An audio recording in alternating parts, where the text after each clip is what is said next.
सबों को जय मसीह की। एक बार फिर से रैप्चर रेडी मिनिस्ट्री में आपका स्वागत है एक नए वीडियो के साथ। मैं आज आपके बीच में हूँ और मैं और आप बहुत ही एक्साइटिंग टाइम, उत्सुकता से भरे हुए समय में जी रहे हैं, जब बाइबल की पुरानी भविष्यवाणियाँ मेरे और आपके आंखों के सामने पूरी हो रही है, जो मेरे और आपके लिए आनंद की बातों को प्रकट कर रही है कि प्रभु यीशु मसीह का आगमन अब अति निकट आ चुका है। जो बातों को आज आप न्यूज़ में देख रहे हैं, ऑलरेडी 2000 2500 साल पहले, 2600 साल पहले परमेश्वर ने बाइबल में जैसे लिखा है वैसे ही पूरी हो रही है। ये ईरान और इज़राइल के बीच में जो कॉन्फ्लिक्ट चल रहा है, इससे मिलता जुलता ये एक चौथा वीडियो है। अगर आप लोगों ने नहीं देखा पीछे 3, तो उसको ज़रूर आप देखें ताकि आप इसको समझ सकें। तो अभी तक क्या हुआ, 3 बातों को मैं बताऊंगा। अभी तक क्या हुआ पहले, दूसरा अभी क्या हो रहा है, और तीसरा आगे ईरान और इज़राइल के युद्ध का खात्मा जब होगा तो क्या स्थिति होगी, कैसा रहेगा, आगे क्या होने वाला है। ये 3 बातें, बहुत ही अच्छी यात्रा हमारी होने वाली है। तो अभी तक क्या हुआ आप लोगों ने देखा।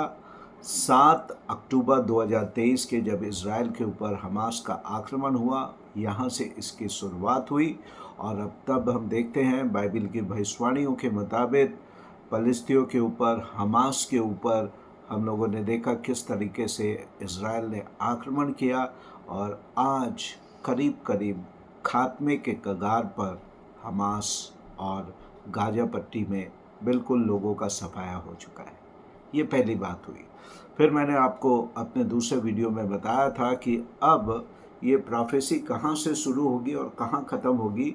तो क्रम अनुसार जैसे मैंने आपको बताया था, इसके बाद मैंने कहा था अब लेबनान के साथ इज़राइल का युद्ध ट्रांसफ़र होगा, हमास के बाद हिजबुल्लाह से युद्ध होगा, और एट प्रेजेंट अभी हिजबुल्लाह और इज़राइल का युद्ध चल रहा है। इवन दो 1 तारीख के 200 से अधिक बैलिस्टिक मिसाइल्स को ईरान ने छोड़ा।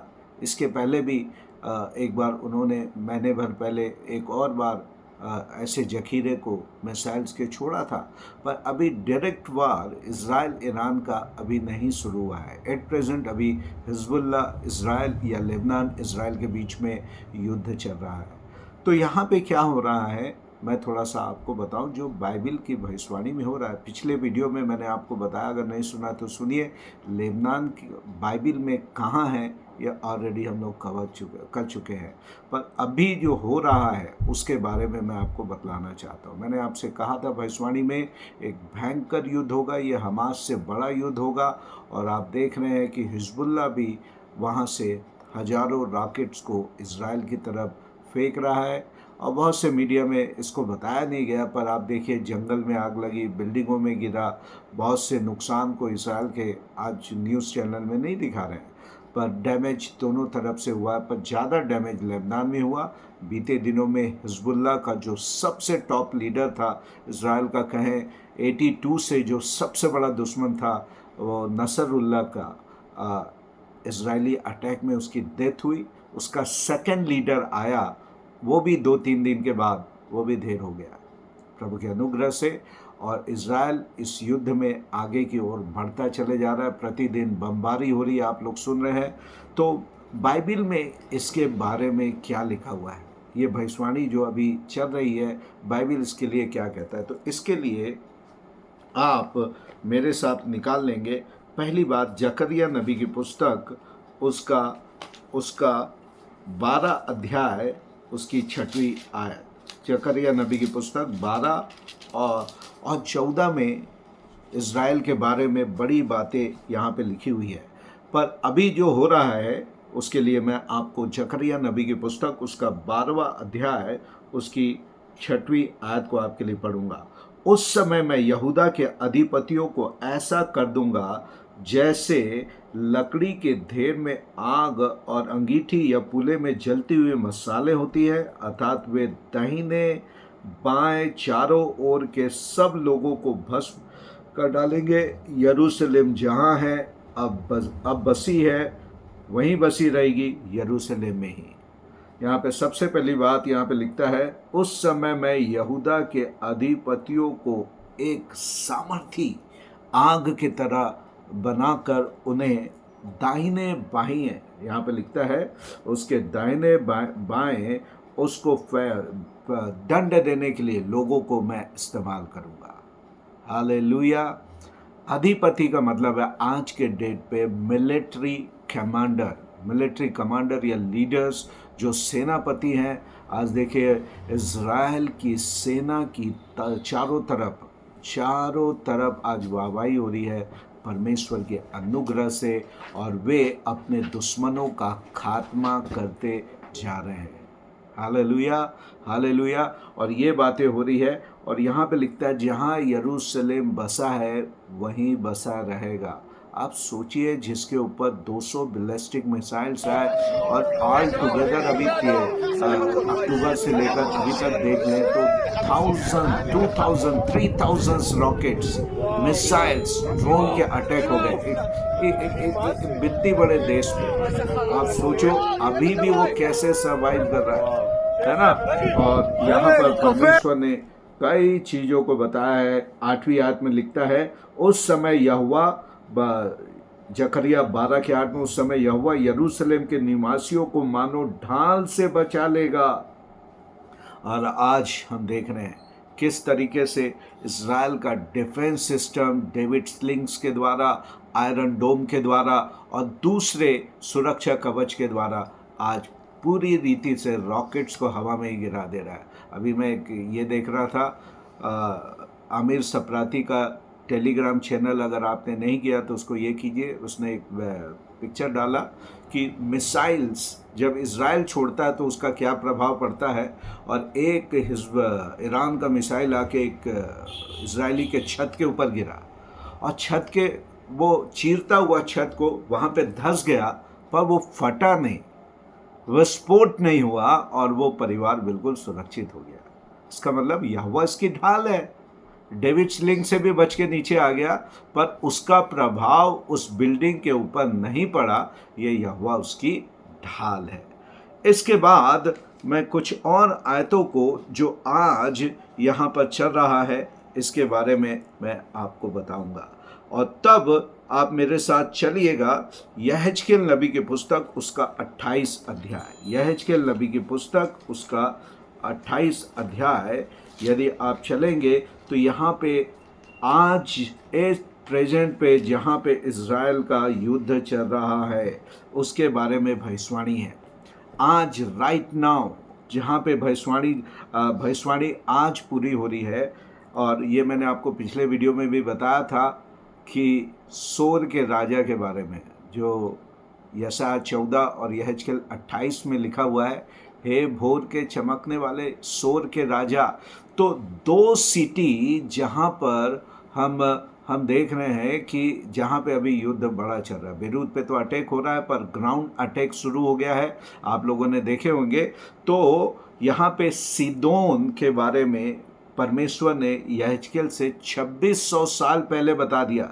तो यहेजकेल 28, 20 से 23 में इस प्रकार से लिखा है, यहोवा का यह वचन मेरे पास पहुंचा, हे मनुष्य के संतान, अपना मुख सीदोन की ओर करके उसके विरुद्ध भविष्यवाणी कर और कह, प्रभु यहोवा यूं कहता है, हे सीदोन, मैं तेरे विरुद्ध हूँ, मैं तेरे बीच अपनी महिमा कराऊंगा।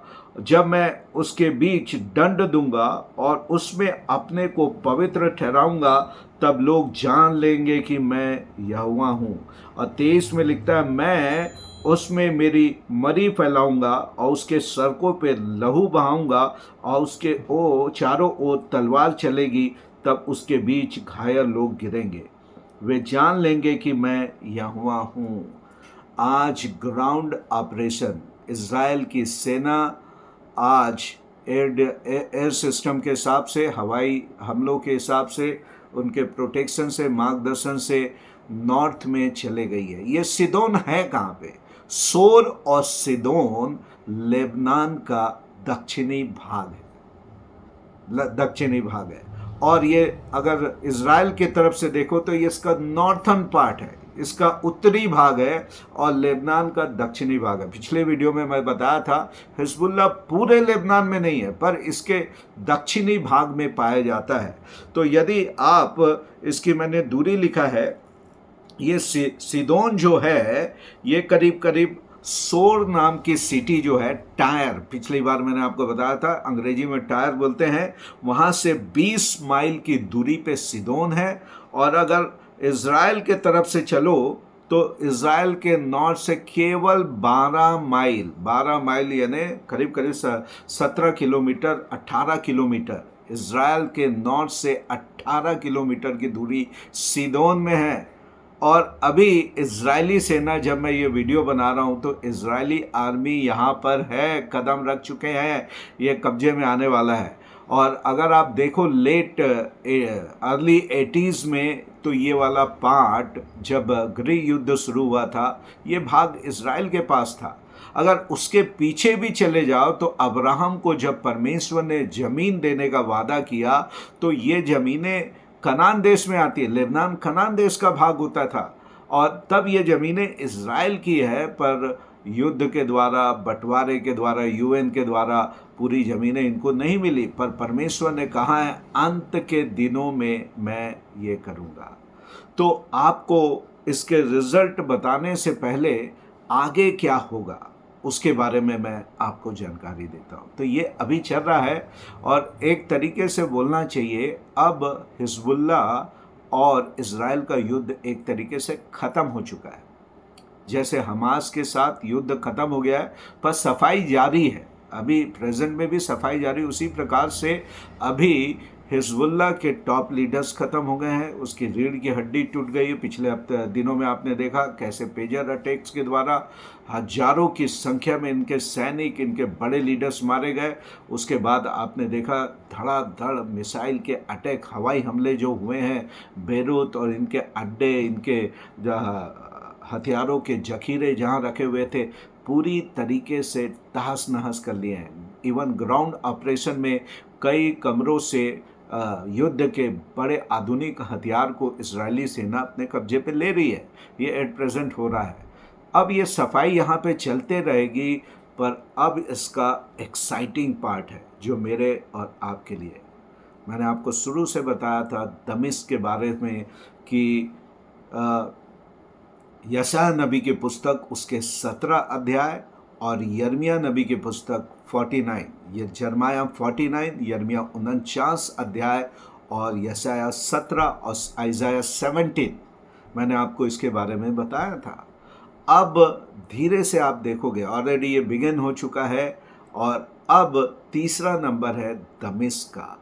यहाँ पे अभी डायरेक्ट अटैक ईरान के ऊपर इज़राइल नहीं कर रहा है। कारण ये है कि पूरी तरीके से वो थोड़ा कमर को जो बची खुची हालत है हिजबुल्लाह की, उसको वो कोई रिस्क ना लेते हुए उसको पूरा ख़त्म करना चाहता है। आप देखे होंगे जो सीरिया के द्वारा हथियार जाने का जो टनल था जिसके माध्यम से स्मगलिंग होती थी हथियारों को, उसको भी इज़राइल ने डिस्ट्रॉय कर दिया है। और अब मैं और आप पहुंच गए हैं यशायाह नबी की पुस्तक 17 अध्याय दमिश्क के अंत में, जहाँ पे लिखा हुआ है और भोर को तो वहाँ पे हलचल दिखाई दी। उसके आखिरी आयत में देखिएगा यशायाह 17 के आखिरी में, और सुबह होते होते वो शहर पूरी तरीके से ख़त्म हो गया। अर्थात दमिश्क एक ही ओवरनाइट में पूरा का पूरा ख़त्म हो जाएगा, खंडर हो जाएगा। ये यशायाह ने 2600 साल पहले भविष्यवाणी की और अब ये मेरे और आपके आंखों के सामने पूरा होने वाला है। मैंने आपसे पहले भी कहा, जो मुझे सुनते हैं, तारीखों के ऊपर रैप्चर को देखने के लिए ना जाएं, घटनाओं के ऊपर रैप्चर को देखने के लिए जाएं। और घटनाएं बताती है दमिश्क प्रभु के आगमन के एक कदम और जाने का चिन्ह है, जो अंतिम समय के युद्ध है उसमें। और अब आप आने वाले कुछ दिनों में देखोगे। आपको एक और बताऊं, इज़राइल का कैलेंडर के हिसाब से 2025 अभी 2 और 3 तारीख के नया साल शुरू हो चुका है। हमारे लिए 3 महीने 4 महीने बाकी 3 महीने बाकी हैं, पर इज़राइल का न्यू ईयर हिब्रू कैलेंडर के अनुसार रोशे सना फिस्ट ऑफ ट्रम्पेट के साथ 2 और 3 तारीख के आरंभ हो चुका है। प्रभु ने मुझसे इसके लिए बड़ी बातें की। मैं एक और अलग से इसके लिए वीडियो बनाऊंगा, पर मैं आपको बतलाता हूँ दमिश्क अब ख़त्म होने वाला है। और दमिश्क के साथ साथ मैंने आपसे कहा था कि अब परमेश्वर ईरान के तरफ जो उसका पर्शियन गल्फ का जो भाग है एलाम, यिर्मयाह नबी की पुस्तक उसके 49 में इसके बारे में लिखा गया है। और अब एलाम वो भाग है जहाँ पे इनके न्यूक्लियर प्लांट है, ऑयल के कुएं हैं, वहाँ पे तेल के कुएं हैं, गैस के सेंटर हैं। और इज़राइल ने कहा अगर ईरान ने हमारे ऊपर आक्रमण किया है, ही हैज़ टू पे बैक। और आप लोगों ने सुना होगा उनके अधिपतियों ने कहा कि हम उनके गैस के कुएं, ऑयल के कुएं, उनके तेल के कुएं और न्यूक्लियर प्लांट को पूरी तरीके से ख़त्म कर देंगे। और यही एलाम की भविष्यवाणी है यिर्मयाह नबी की पुस्तक उसके 49 अध्याय में 49 चैप्टर में, जिसके बारे में मैंने पहले बात कर दिया। और ये 2 बातें अगर आप देख लो जो बहुत करीब आ गई है, ये बतला रही कि अब रैप्चर अति निकट आ चुका है, क्योंकि इसके बाद का अगला युद्ध है वो होगा गोग और मेगोग का, यहेजकेल 38 और 39 अध्याय में। पर अब ये होगा, पर इसका अंत फल क्या होगा इसको बताकर मैं ख़त्म करूंगा आज का वीडियो। और इसके अंत फल को देखने के लिए ये युद्ध जैसे ही दमिश्क ख़त्म होगा, एलाम का पार्ट जो उसका दक्षिणी भाग है ईरान का, वो एक भाग ख़त्म होगा। उसके बाद आप देखोगे कि इज़राइल एक देश आगे की ओर बढ़ेगा। इसके लिए ओबद्याह नबी की पुस्तक है ना, ओबद्याह में एक ही चैप्टर है। ओबद्याह नबी की पुस्तक 1 अध्याय 19 और 20 आयत को मैं आपके लिए पढ़ूंगा। ओबद्याह चैप्टर 1 वर्स 19 एंड 20 यहाँ पे लिखता है, दक्षिण देश के लोग एसाव के पहाड़ के अधिकारी हो जाएंगे और नीचे देश के लोग पलिस्तियों के अधिकारी होंगे, और यहूदी एप्रैम और सामरिया के देहात को अपने भाग में कर लेगा। इज़राइल विल कैप्चर, यहाँ पे लिखता है जू विल कैप्चर एप्रैम एंड सामरिया के गांव को अपने कब्जे में कर लेगा। ये एप्रैम और सामरिया भी क्या है, एक गोलान हाइट का भाग है जिसको हम बोलते हैं जूडिया एंड सामरिया। आप लोगों ने सुना होगा जूडिया एंड सामरिया, इसका बड़ा अंतिम समय में बड़ा है। यीशु मसीह ने भी कहा यहूदिया और सामरिया में अंतिम समय में जब उस घृणित वस्तु को देखो तो वहां से भागना। अब ये यहूदिया और सामरिया इसका कुछ भाग 1965 में 67 वार में इज़राइल में आ गया था। अभी इस युद्ध के बाद ये भाग भी बाइबल कहती है कि ये भाग कर लेंगे और बेन्यामीन गिलाद का अधिकारी हो जाएगा। तो ये एक आयत यहाँ पे है। और सपन्याह नबी की पुस्तक, फिर मैं आपको ये देशों के नाम बताऊंगा। सपन्याह नबी की पुस्तक में अगर आप चलेंगे तो सपन्याह भी यहाँ पे भविष्यवाणी करते हुए कुछ बातों को यहाँ पे बतला रहा है। तो सपन्याह नबी की पुस्तक उसका 2 अध्याय मैं 8 और 9 आयत को आपके लिए पढ़ दूंगा। सपन्याह, अंग्रेजी में इसको जपन्याह बोलते हैं, चैप्टर 2 वर्स 8 एंड 9। मोआब ने जो मेरी प्रजा की नाम धराई और अम्मोनिया ने जो उसकी निंदा करके उसके देश की सीमा पर चढ़ाई की, वो मेरे कानों में पहुंची है। इस कारण इज़राइल के परमेश्वर सेनाओं के यहोवा का यही वचन है, मेरे जीवन के शपथ, निश्चय मोआब सदोम के समान और अम्मोनी अमोरा के समान बिच्छू पेड़ों के स्थान और नमक की खानियां हो जाएंगे और सदैव उजड़े रहेंगे। मेरी सुनिएगा, मेरी प्रजा के बचे हुए उनको लूटेंगे और मेरी जाति के शेष लोग उनको अपने भाग में पाएंगे।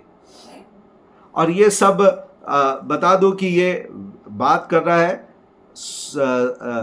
यर्दन का साउथ भाग में, साउथ यानी दक्षिणी यर्दन के बारे में बात कर रहा है। जॉर्डन जो देश है, जॉर्डन जो देश है उसके जॉर्डन देश के दक्षिणी प्रांत की बात कर रहा है। गाजा ऑलरेडी इजराइलियों का कब्जा है।